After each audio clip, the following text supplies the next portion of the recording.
Best new games of November 2015. We got a lot of games to cover. These are the games we're thinking about this month, so let's get started with number 10.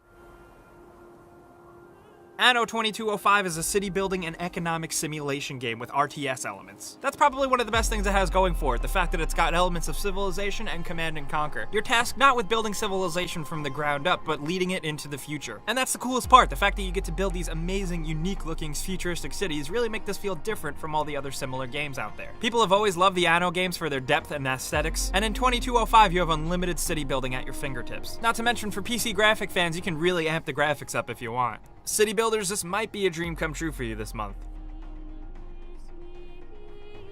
Pokemon Super Mystery Dungeon is a roguelike Pokemon game for the 3DS. It's a dungeon-crawling roguelike RPG game with 3D characters and environments. What makes the Pokemon Mystery Dungeon game special is that you actually play as the Pokemon. In this one, you get to choose from 20 other different Pokemon characters. It released in Japan in September, and it seems like people are loving it over there, with Famitsu giving it a 36 out of 40. I know that's a really weird review score number, but it's coming out in November this month, and Pokemon fans are pretty amped for it, so maybe you should be too.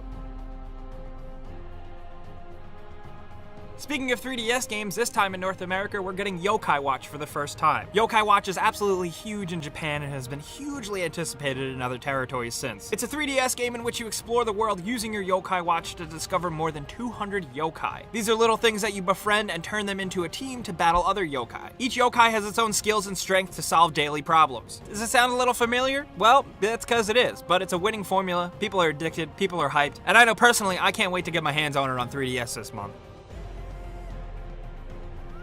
And at number 7, we have Mario Tennis Ultra Smash. It's time to finally dust off your Wii U again to play another Mario game. Mario Tennis Ultra Smash is, believe it or not, the 7th Mario Tennis game out there. And this time around, you're getting more game modes, better graphics, and the ability to use some amiibo features in the game. I'm sure for many of you, the most important aspect of this game is the multiplayer, and you're going to be able to do that. Thankfully, it doesn't really seem like Nintendo games are getting rid of couch co-op anytime soon.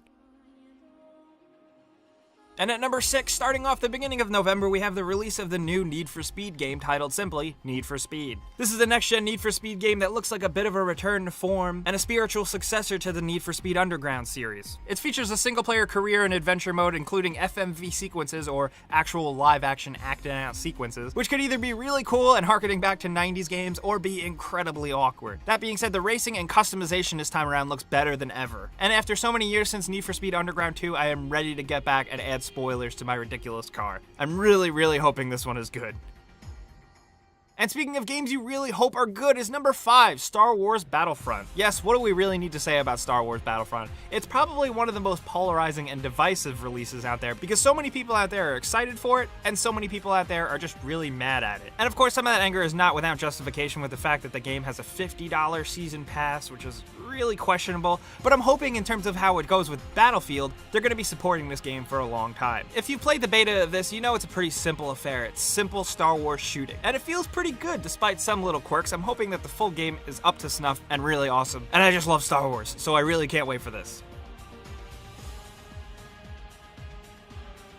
And at number 4, we have StarCraft 2 Legacy of the Void. Yeah, it feels like StarCraft 2 released so long ago, but here's the third and final expansion to the game, Wings of Liberty. Legacy of the Void is adding a bunch of new features, and the one mode that I'm the most excited to play is co-op missions. You can play these co-op missions regardless of your skill or playstyle with a friend, and you actually get one of 6 commanders to choose from to control on the battlefield. So for example, if you choose Kerrigan to control your army, you could actually directly control Kerrigan and use her powers. I don't know about you guys, but I think that sounds like a dream come true for StarCraft fans. If you've been waiting for a campaign to focus on the Protoss, this is your time to jump back into StarCraft. And at number 3, we have Rise of the Tomb Raider. This is, as of right now, the Xbox One exclusive that you can only play right now on Xbox, and you're gonna have to wait a year to play it on PlayStation 4. So for the time being, if you got an Xbox One, you're pretty lucky, because this game looks totally awesome. Sure, with better graphics, but gameplay-wise with the bow and arrow stuff, it might seem like a little bit more of a rehash of the original new Tomb Raider game, but that game was absolutely awesome, so I'll take more of that. This time around, you take up a more experienced Lara Croft as she travels to Siberia and Syria in the search of some ancient hidden secret stuff. She's also probably going to raid some tombs here and there. These games are awesome for me, and I put them right up there with Uncharted neck and neck, so I cannot wait to play Rise of the Tomb Raider. And at number 2, releasing this month, we have Call of Duty Black Ops 3. You know, believe it or not, there's actually a lot of things to be excited about with this new Call of Duty because number 1, the single-player campaign continues that weird, crazy, convoluted Black Ops story, this time even farther in the future. And this time around in multiplayer, you get more of an added sense of movement and traversal, similar to Titanfall and how you could run on walls and jetpack around. All the new movement, traversal, and multiplayer suite features are great, but the thing I'm really excited about this time around is the bigger, fleshed-out zombies mode. There's even more things to do, more crazy characters and story and voice actors, and I can't wait to jump into it. Here's hoping Call of Duty Black Ops 3 is awesome because I thought Advanced Warfare was pretty boring.